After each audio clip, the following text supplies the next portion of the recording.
Welcome to the 2015 South Carolina AgriBiz and Farm Expo. I'm Donna London and I am here with Jacob Stokes. Jacob is with the Clemson University Extension Service here in Florence, South Carolina. Jacob, there's a lot going on here. We've got a lot of people from different EMS departments around the state, a lot from fire departments, and looks like a few from public safety, police departments. Tell me what's going on. Well, we're here to do a demonstration of overturned tractor for the first responders units. Kind of demonstrate how they should go about addressing the scene and rescuing the farmer involved in the accident. There's 3/4 of the United States is still considered rural, and 10% of all workplace accidents are overturned tractors. So we want to make sure that our first responders are aware of how to address the scene, because it's very likely that they will get these calls. So we want to make sure they know kind of how to go about it and how to do it professionally. And is this part of their certification that are continuing education credits? Yes, ma'am. This is part of continuing education. They're required to do certain trainings, so many a year, just to stay up to date and make sure they're aware of all the possibilities they may face. Well, it's a little chilly out here. A lot of these people are out here getting ready to save a fella that's there under the tractor, so I think we ought to let them go with it. Okay, so I'll let great. you take it away. All right, thank you. Thank you. All right, y'all ready?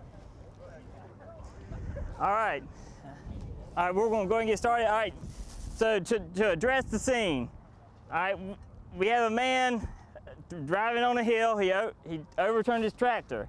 His wife or brother or sister came by, noticed him, they called for help. All right, when she called the scene, she called the first responders unit and they were dispatched to the scene. All right, so to rescue this individual, we're going to come through, the first responders show up, and the first thing they're going to do is address the situation. All right, what do we see here? Tractor flipped over, one patient pinned under the rear. All right, one patient pinned under the rear, tractor flipped over. All right, the motor is off. He's going to confirm that the key is off. All right. Gas tank leaking. We want to make control of the fuel line. All right, and so then now that we know kind of what we're dealing with, now we need to stabilize the tractor, because the first step is to protecting the workers. We want to make sure that they're not going to injure themselves by extracting the victim. So they're going to come in. All right, and this is a crib, correct? This is a step cribbing. Putting step cribbing on the back, flipping it upside down, so as we lift, hopefully it'll kind of. Sure. Putting wedges under the front so that it doesn't slide off as we lift. Okay, so they're just making sure there's no further rollover with the tractor.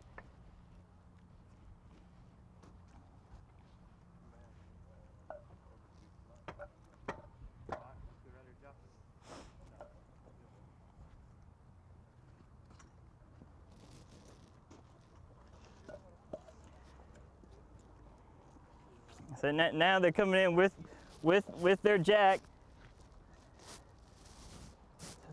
All right, when we lift the tractor, you don't have to lift it all the way. All right, we only lift enough to get the patient out safely.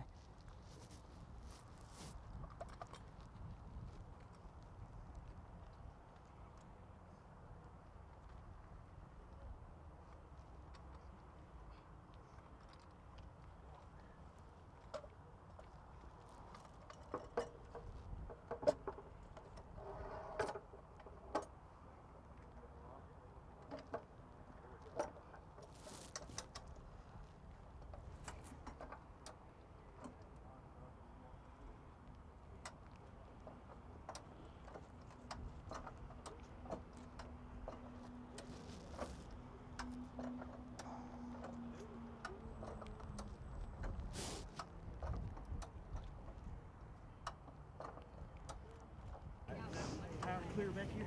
Roll it back. Yeah, it's clear off right there. All right, let me come up just a little bit more. All right, go up and get it.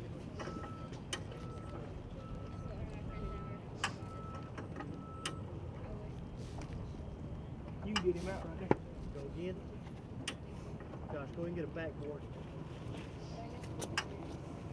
Again.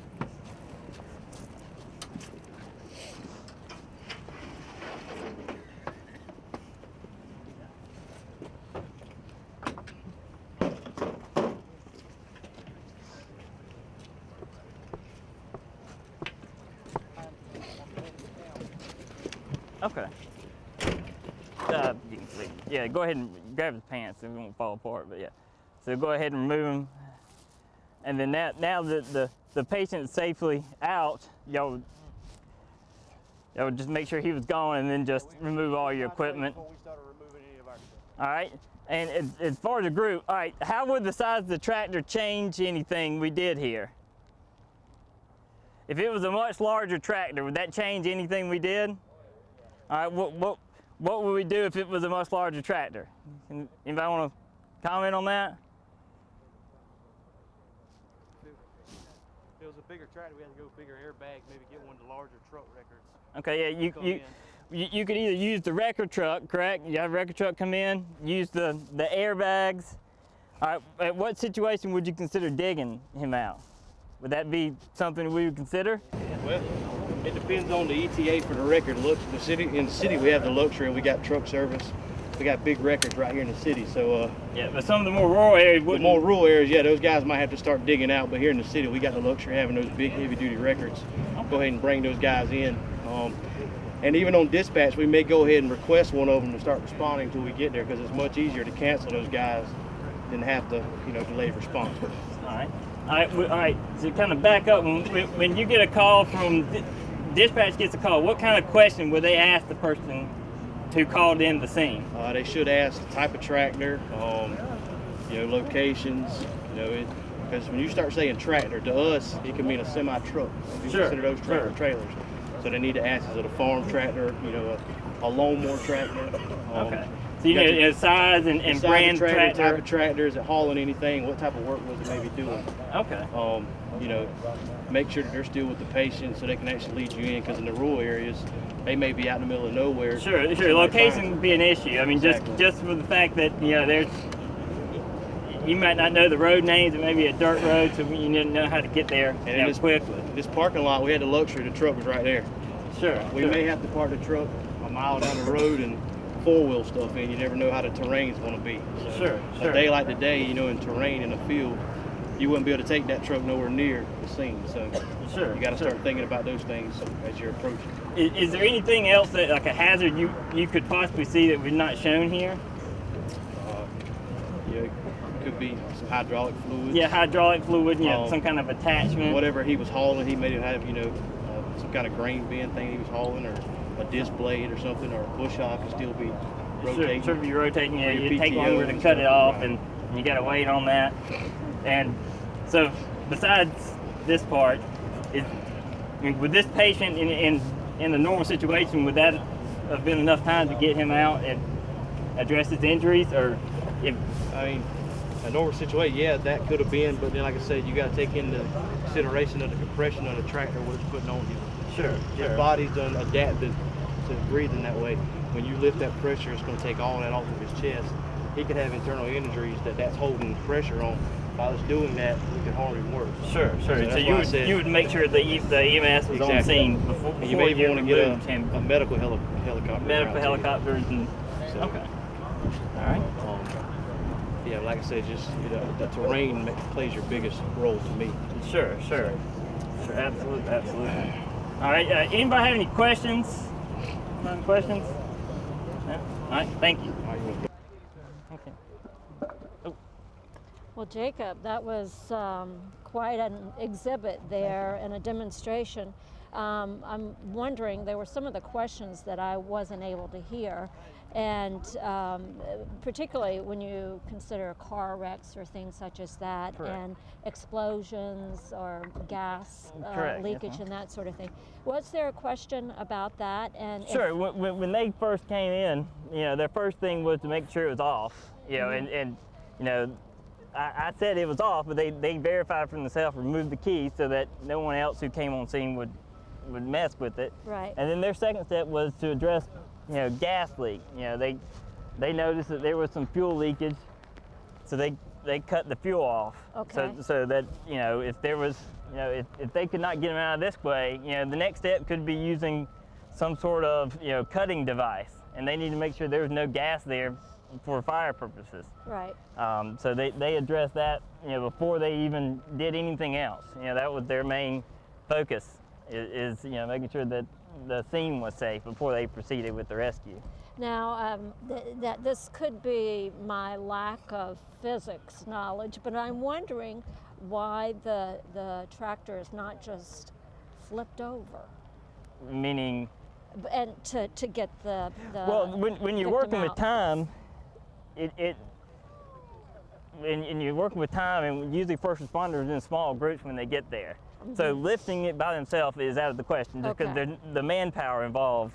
And this is a smaller end tractor. You know, a lot of times it'd be a lot bigger. So, you know, lifting by hand would not be, you know, realistic. And you're working with time. So as soon as you can get a gap to get him out, you pull him out. You know, once the EMS is on scene, and once they're able to go forward with it, they can take him out. So, you know, if you had to flip it all the way over, that would take more time. And when you flip it over, there's a balance issue, and it could flip back the other flip way. back. So they're Okay. just trying to stabilize it and get it high enough to get the man out, because that's their one and only priority, is the man underneath and Right. themselves, making sure they're safe. And if you were going to give, say, maybe 4 pointers about the different things that you want to do as soon as you come across a farmer that is in this position, Sure. what would you say? Well, in the farm family, usually there is a family member that would find them there. You know, so the first thing you would do would dial 911, and they would put you with a local dispatch. Now, the dispatch going to ask you questions. You need to be able to tell them, you know, anything you can tell them about the patient, anything you can tell them about the equipment, you know, the tractor involved, anything they were doing with that, and then location. You know, a lot of it'll happen in rural areas that may be off the road, and you need to tell them exactly how to get there. And then you stay with the patient or the farmer, you know, the accident victim, until they arrive, and then move out of the way. You know, a lot of times they have to deal with, you know, family members around the scene. So, you know, when they first come on, they're going to, you know, get the scene squared away and get everybody non-essential personnel out so they can focus only on the patient. Well, that's very good information, and very good information for all of these first responders that were here today.